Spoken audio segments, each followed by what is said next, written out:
اے بادشاہو سنو تاکہ تم حکمت سیکھو۔ ہمارے لیے آج کی پہلی تلاوت حکمت کی کتاب، اس کا 6 باب، پہلی سے 11ویں آیت مقدسہ تک۔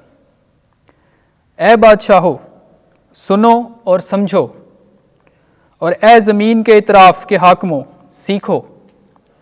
تم جو بہتوں پر حکمرانی کرتے اور رعایا کی کثرت پر فخر کرتے ہو، کان دھرو، کیونکہ تمہارا اختیار خداوند کی طرف سے ہے، اور تمہاری طاقت حق تعالیٰ کی طرف سے ہے، جو تمہارے کاموں کو آزمائے گا اور تمہاری نیتوں کو دریافت کرے گا، کیونکہ گو تم اس کی مملکت کے خادم تھے، تو بھی تم نے راستی سے انصاف نہ کیا اور شریعت کی تعمیل نہ کی، اور تم خدا کی مرضی کے مطابق چال نہ چلے۔ وہ جلد ہی تم پر ہیبت ناک ظاہر ہوگا، کیونکہ اعلیٰ درجہ والوں کی سخت عدالت کی جائے گی، اس لیے کہ جو ادنا ہے وہ رحمت کے لائق ہے، پر صاحبان قوت کا امتحان سختی سے کیا جائے گا۔ مالک کل کسی کو مستثنیٰ نہیں کرے گا اور نہ کسی عظمت سے ڈرے گا، کیونکہ چھوٹوں اور بڑوں دونوں کو اسی نے بنایا، اور اس کی مہربانی سب پر یکساں ہے، مگر طاقتوروں کی سخت تفتیش ہوگی۔ اے بادشاہو تمہاری طرف میرے کلام کا رخ ہے، تاکہ تم حکمت سیکھو اور گر نہ جاؤ، کیونکہ جو پاک چیزوں کو پاکیزگی سے رکھتے ہیں وہ پاک کیے جائیں گے، اور جس نے یہ باتیں سیکھیں وہ جواب دہی کرنے کے قابل ہوگا۔ پس تم میرے کلام کے مشتاق ہو تو تم تادیب پاؤ گے۔ پاک کلام کے پڑھے اور سنے جانے پر خداوند کی برکت ہو۔ زبور 82 جماعتی جواب۔ اے خدا اٹھ، زمین کی عدالت کر، مسکین اور یتیم کا حق پہنچاؤ، غریب اور مفلس کا انصاف کرو، مسکین اور محتاج کو رہائی دو، شریروں کے ہاتھ سے اس کو چھڑاؤ۔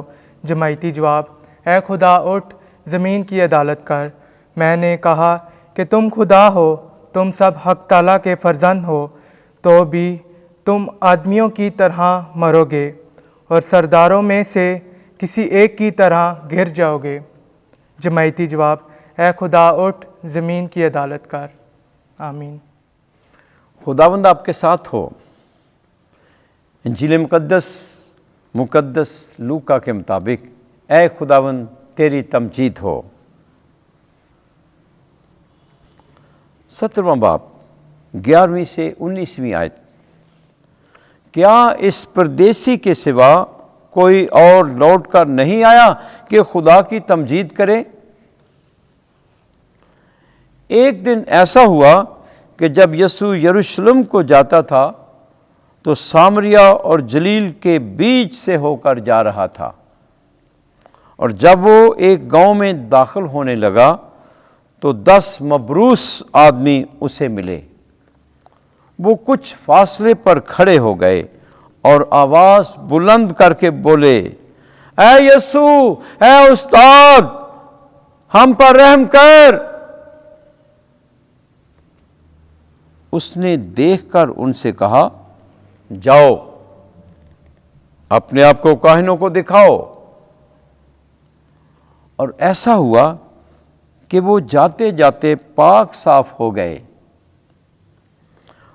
ان میں سے ایک نے جب دیکھا کہ میں نے شفا پائی ہے تو بلند آواز سے خدا کی تمجید کرتا ہوا لوٹا اور اس کا شکر کرتا ہوا اس کے قدموں پر منہ کے بل گرا،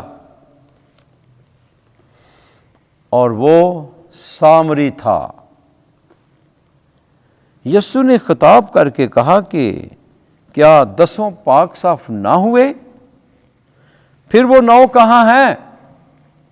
کیا اس پردیسی کے سوا اور نہ پائے گئے جو لوٹ کر خدا کی تمجید کرتے؟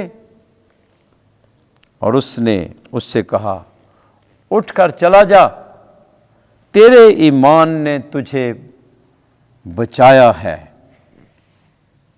انجیل مقدس کے وسیلے سے ہمارے گناہ معاف کیے جائیں۔ اے مسیح تیری ستائش ہو۔